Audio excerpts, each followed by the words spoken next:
What's going on, everybody? Jerry here at 3DHP, and I got another Bambu video for you. By the power of LED and TH3D, I got something really cool to show you right after this.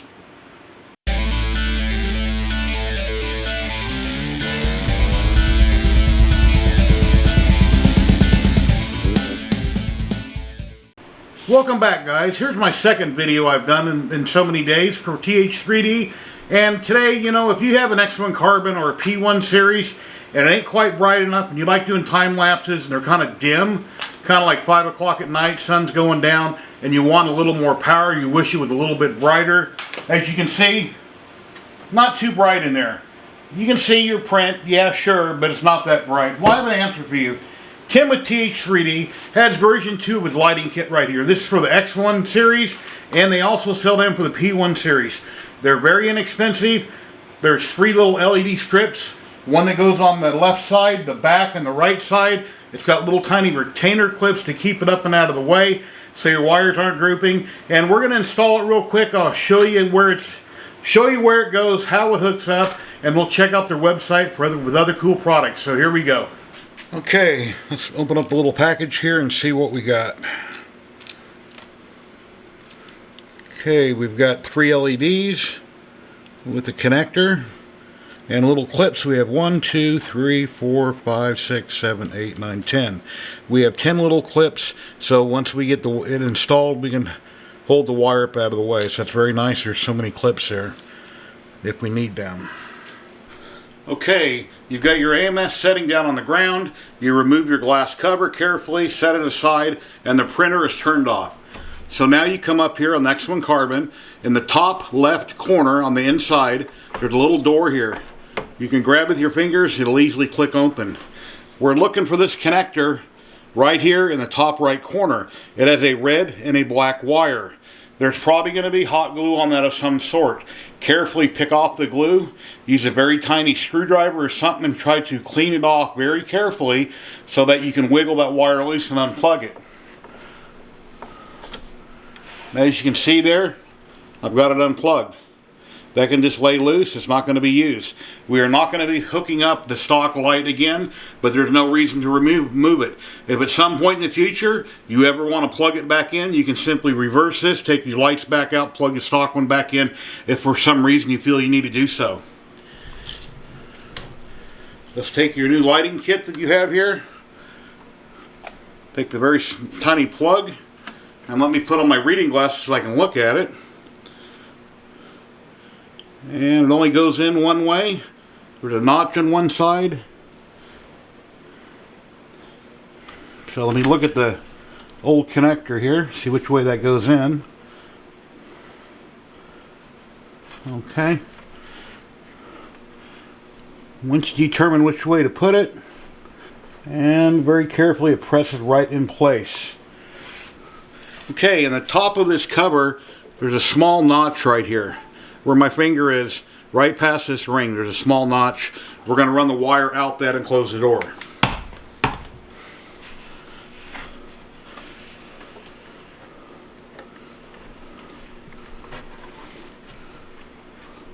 And there it's running out just like so. And these are all 3M backed adhesive. We're going to position the first one roughly in this position. It'll be on the side facing inward. We can't put it underneath on the left side because with the gantry moving back and forth it will hit it. It's too close. So the first one has to go on this big flat edge. Take some IPA on a rag, clean off this surface here, in the back underneath the lip and on the right side underneath the lip. Clean that off real well, that way the adhesive sticks very well. Now, since we have plenty of cable clips to secure the wires, we're going to hook up all 3 lights where we want them. Then we'll go back and add the clips as needed. I don't want to pre-install the clips and then they're wrong. I'm going to install all 3 lights. I'll take up the slack as needed and then put a clip in where it goes. So open the first one. Move the camera there a little bit.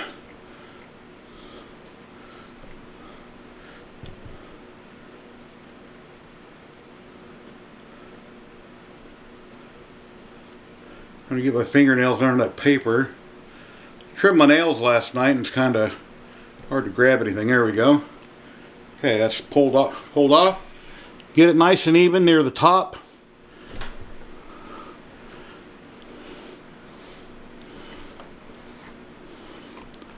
And carefully press it in place.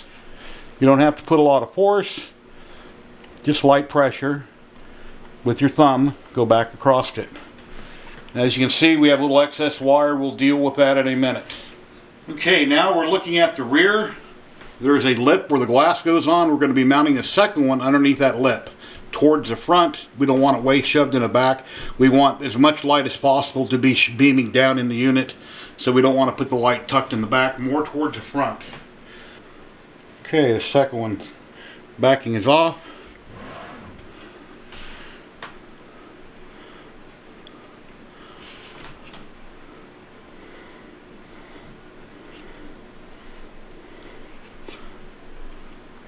And press it lightly in place. And there we have the second one. And we'll do the same for the third.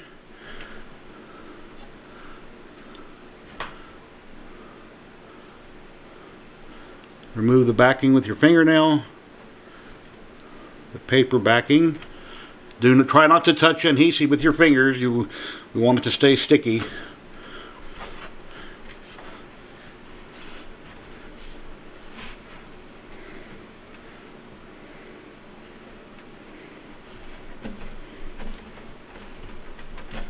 And then we got the third one in place, right underneath the front corner here.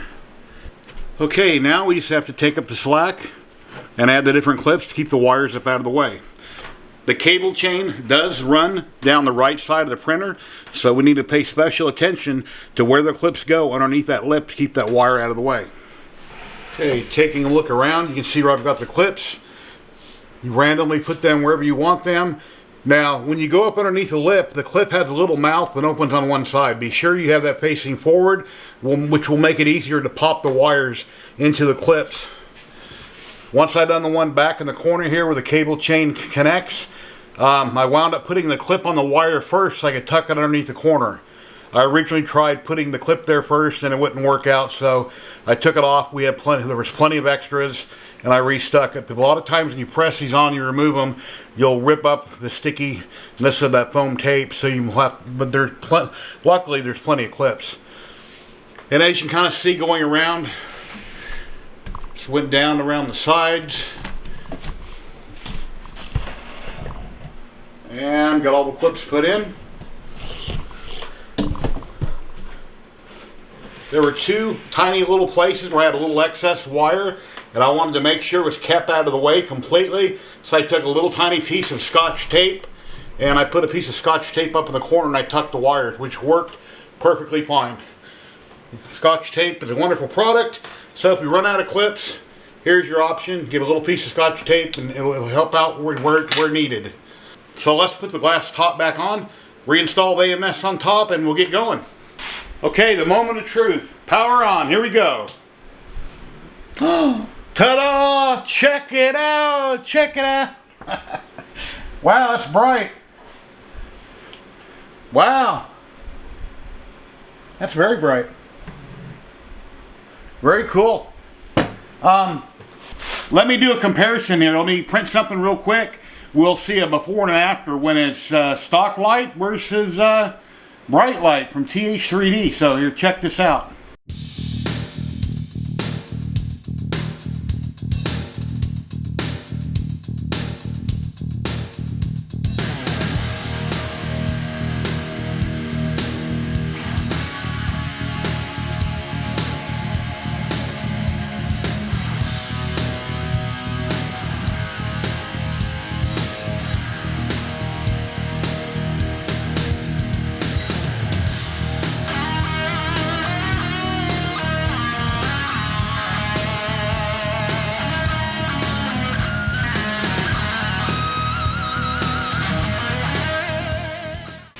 Okay, here's the first one as you've seen the time lapse.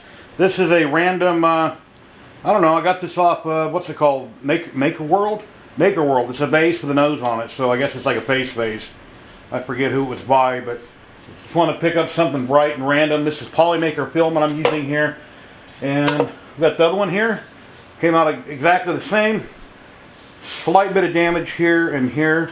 Could have used some supports. I just wanted to basically show you something to get this going. Now, the original light that came with this had a diffuser on it. And I personally believe that maybe I might need a diffuser because this bed is so reflective and it makes it so bright in the time lapse. I might have to put a diffuser on each one of those, but we'll have to wait and see. But other than that, that thing is bright, man, ain't it? That is so cool. I really like that.